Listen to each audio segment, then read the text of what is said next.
Assalamualaikum warahmatullahi wabarakatuh.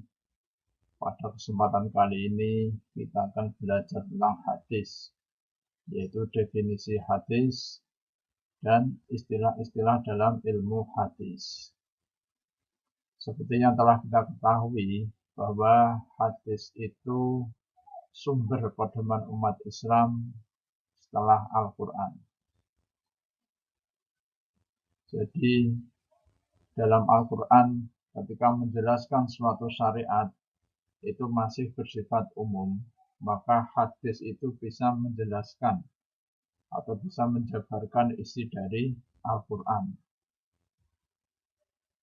Bisa memerinci ya, lebih detail tentang misalnya tata cara ibadah.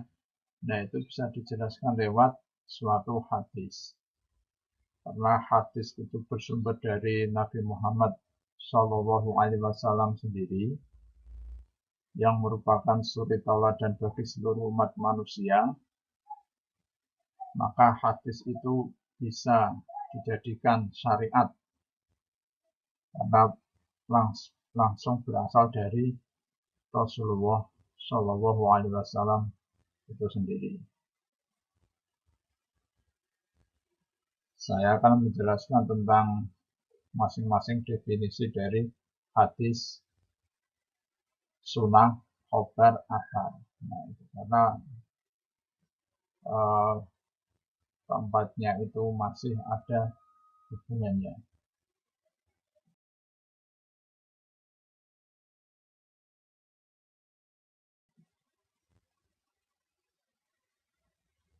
Hadis. Hadis dari segi bahasa artinya baru. Ya. Jadi segala yang disandarkan kepada Nabi Muhammad Shallallahu Alaihi Wasallam berupa ucapan, perbuatan, atau penetapan. Jadi sesuatu yang berasal dari ucapannya Nabi, ya, akwalnya, atau perbuatannya, afalnya, atau penetapannya, atau takdirnya.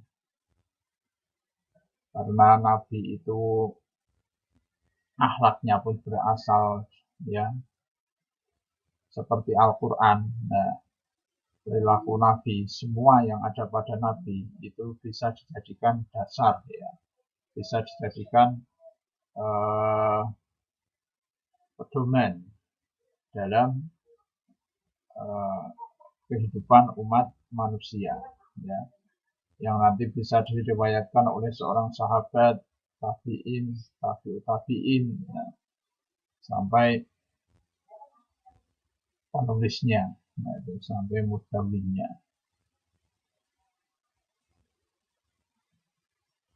Kemudian sunnah. Sunnah dari segi bahasa yaitu jalan atau cara. Nah, ini merupakan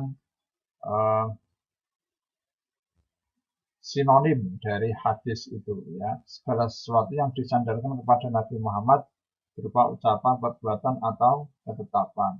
Nah, definisinya itu sama dengan hadis, ya. Karena sunnah itu ya nama lain dari hadis. Tapi nanti pemakaiannya itu berbeda, ya. Nah, itu. Karena kalau hadis itu nanti tekstual, nah itu ya. Hadis itu tekstual, kalau sunnah itu nanti kaitannya dengan tindakan. Nah, itu tindakan atau perilaku.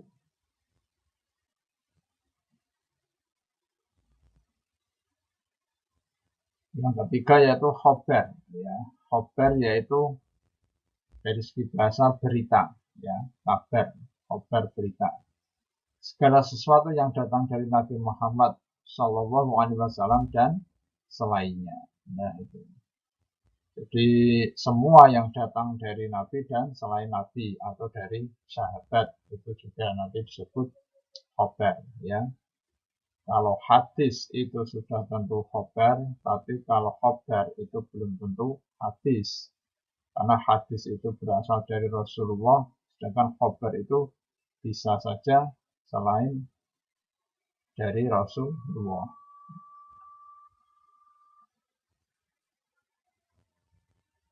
Kemudian athar yaitu dari segi bahasa artinya bekas, ya, bekas. Dari segi istilah sesuatu yang datang dari sahabat, ya, atau hadis mauquf, karena nanti ada yang langsung bersambung ke Rasulullah, itu namanya marfu. Nah, kalau putus sampai ke sahabat saja namanya mauquf. Ya, jadi ini perkataan dari sahabat. Kalau tabiin saja nanti maqtu. Nah, gitu. Sesuatu yang datang dari sahabat, karena seperti Ali bin Abi Thalib, Utsman bin Affan, nah itu juga punya apa ya istilahnya, kata-kata mutiara atau petuah dari beliau sendiri, ya, misalnya Habib Habib kata Hamdaman, nah seperti itu, ya, cintailah sahabatmu itu sekedarnya saja, nah misalnya seperti itu, ya, itu ilmu afdhalu minal mal, misalnya ilmu itu lebih utama daripada harta, misalnya al ilmu yahrisuka wal malu tahrisuhu, ilmu itu akan menjagamu sedangkan harta itu yang kamu jaga, nah, misalnya seperti itu disebut athar, ya, jadi perkataan dari sahabat. Kalau hadis sunnah itu langsung dari Nabi Muhammad atau Rasulullah Shallallahu Alaihi Wasallam sendiri.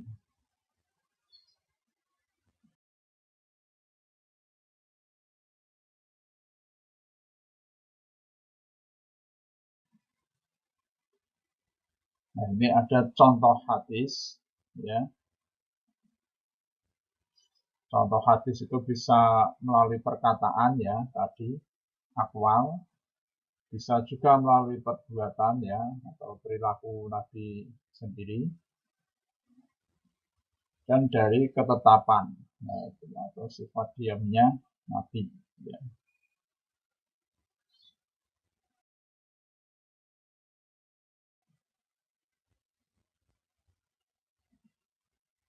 Contoh hadis ucapan atau akwal, nah, itu misalnya qala Rasulullah Shallallahu Alaihi Wasallam innamal a'malu binniyat, rawahul Bukhari wa Muslim, ya. Innamal a'malu binniyat wa innamal likulli imri'in ma nawa, faman kanat hijratuhu, segala amalan itu mengikuti niat atau orang yang meniatkan. Nah, itu kalau dari ucapan Rasulullah itu bisa dijadikan hadis, ya. Nah, ketika Rasulullah itu mengucapkan sesuatu, ya, yang sifatnya syariat, nah itu didengar oleh para sahabat, nah itu bisa diriwayatkan dalam sebuah hadis. Nah, jadi hadisnya itu langsung berupa bentuk ucapan Rasulullah, ya. Segala amalan itu mengikuti niatnya. Nah, ini peristiwa ketika kaum muhajirin, ya, itu hijrah ke Madinah. Nah, itu ada yang tujuan hijrahnya itu bermacam-macam, ada yang untuk agama, bahkan ada yang hijrah itu karena dia mencintai seseorang, ya, seorang wanita. Nah, itu jadi Rasulullah mengucapkan perkataan seperti itu yang bisa dijadikan sebuah hadis. Nah, itu.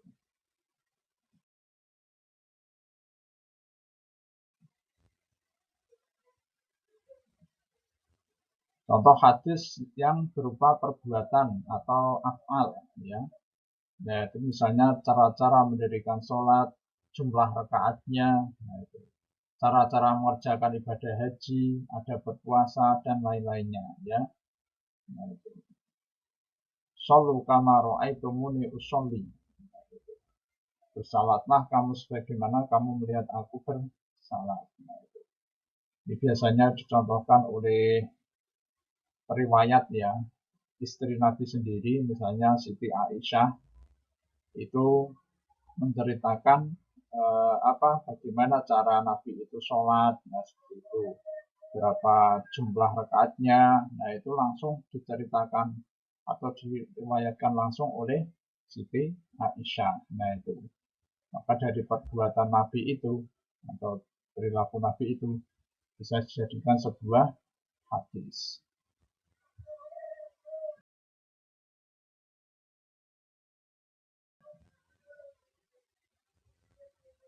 Dan yang ketiga yaitu contoh hadis ketetapan atau takrir.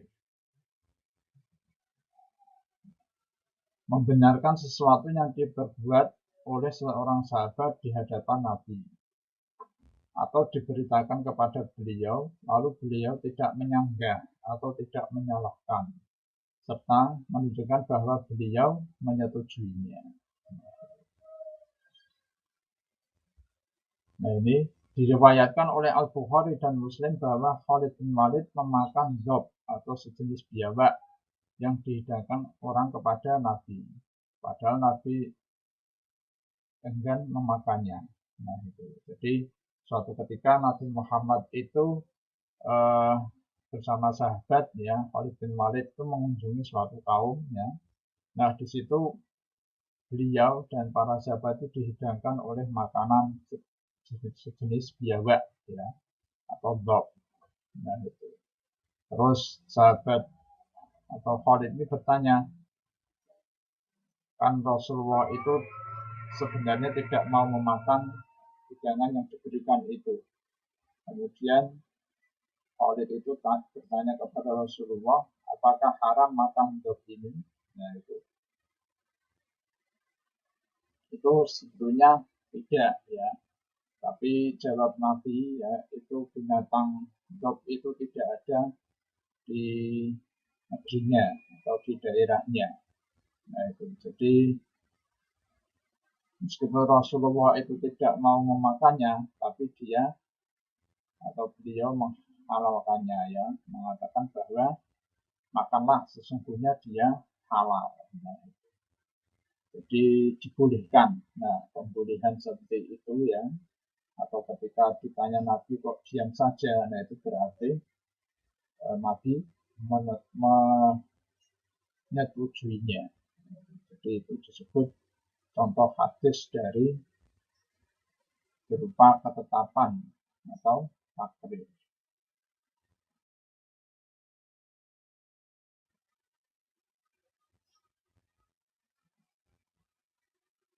Mustalah hadis atau istilah-istilah dalam ilmu hadis. Karena ini sering digunakan ketika membaca suatu hadis atau meneliti suatu hadis. Nah ini istilah-istilah ini pasti ada dalam suatu hadis. Ya, atau mustalah hadis. Yang pertama yaitu sanad. Sanad dari segi bahasa sandaran. Nah, sanad di sini yaitu jalan yang menyampaikan kita kepada matan hadis, ya, atau rangkaian para perawi. Jadi hadis itu diriwayatkan oleh banyak perawi ya, dari tingkatan-tingkatan atau tobaqat ya, bisa dari sahabat. Pertama sumbernya dari Rasulullah, kemudian sahabat, kemudian tabi'in, tabi'ut tabi'in, nah seperti itu. Sampai tabi'ut tabi'in, nah sampai mudawin atau penulisnya hadis, nah itu disebut sanad nanti ya, rangkaian para perawi ya. Jadi sanad itu seperti mata rantai ya. Jadi sumbernya Rasulullah itu yang meriwayatkan itu dari beberapa periode ya. Nanti ada bagian yang bisa menjelaskan tentang sanad ini. Yang kedua yaitu matan ya. Dari segi bahasa itu artinya punggung jalan atau muka jalan. Nah, matan itu adalah bunyi hadisnya ya. Nah, itu misalnya innamal a'malu binniyat, nah itu bunyi hadisnya itu disebut matan. Riwayat itu memindahkan atau menunjukkan kita, nah, itu rawi atau meriwayatkan ya. Kan ada hadis riwayat Muslim misalnya seperti itu. rawi sendiri, yaitu orang yang meriwayatkan hadis. Nah, berikut skema atau contoh ya, skema tentang mustalah hadis. Nah, ini misalnya hadatsana Amr bin Khalid qala hadatsana Laits an Yazid an Abdillah Khair an Abdillah bin Umar radhiyallahu anhu anna rajulan sa'ala Nabiyya sallallahu alaihi wasallam ayul islami khairun qala tut'imu ta'ama wa taqra'us salama ala man arafta wa man lam ta'rif. Rawahul Bukhari ya. Hadatsana telah menceritakan kepada kami siapa Amr bin Khalid ya, Amr bin Khalid. Nah, Amr bin Khalid ini seorang perawi satu. Nah, ya, seorang perawi satu. Qala hadatsana Lais, qala berkata Amr bin Khalid ini telah menceritakan kepada kami siapa Al-Lais. Nah, Al-Lais rawi juga. An Yazid dari Yazid an Abil Khair dari Abil Khair. Nah, ini semua para perawi ya. Semakin mendekati ke sini itu semakin mendekati Rasulullah. Jadi ini bisa menjadi tingkatan sahabat. Nah, ini juga bisa menjadi sahabat kecil misalnya seperti itu ya. Nanti ada tabiin, tabiin, nah seperti itu. Nah, itu nanti ada keterangan sesuai periodenya ya. Kalau sahabat itu harus hidup pada semasa Rasulullah. Nah, itu di masa Rasulullah ya, bertemu Rasulullah dan beriman kepada Rasulullah ya, maksudnya mempercayai ajaran yang dibawa oleh Rasulullah. An Abdillah bin Umar radhiyallahu anhu anna rajulan, bahwasanya ada seorang lelaki sa'ala yang bertanya an Nabiya kepada Nabi ya sallallahu alaihi wasallam ayul islami khairun, Islam yang manakah yang lebih baik? Wala maka Rasulullah menjawab tut'imut ta'ama ya, memberilah makan ya, berilah makan. Nah, itu. Orang yang suka memberi makanan ya, tentunya kepada orang yang membutuhkan, orang fakir miskin. Fataqra'us salama, dan ucapkanlah salam ala man arafta, pada orang yang telah kamu kenal, wa man lam ta'rif, dan orang yang belum kamu kenal. Jadi salam itu bisa diberikan kepada orang yang sudah kenal maupun yang belum. Rawahul Bukhari. Nah, rangkaian para perawi, nah ini ya, yang saya beri tanda merah, itu namanya sanad. Nah, sanad ya. Jadi dari Abdul bin Umar, terus Abil Khair, terus Yazid, terus Lais, terus Amr bin Khalid. Nah, semakin sanad itu atau rawinya itu mendekati matanya, nah itu berarti semakin dekat dengan Rasulullah atau banyak sahabat. Nah, itu kalau dalam hadis sahih. Sedangkan bunyi hadis, nah itu ya, innamal a'malu binniyat, misalnya seperti itu ya. Nah, bunyi hadisnya itu disebut matan. Nah, demikianlah, semoga apa yang saya sampaikan bisa bermanfaat, meskipun dalam uraian singkat. Terus belajar, terus semangat. Sekian dari saya. Wassalamualaikum warahmatullahi wabarakatuh.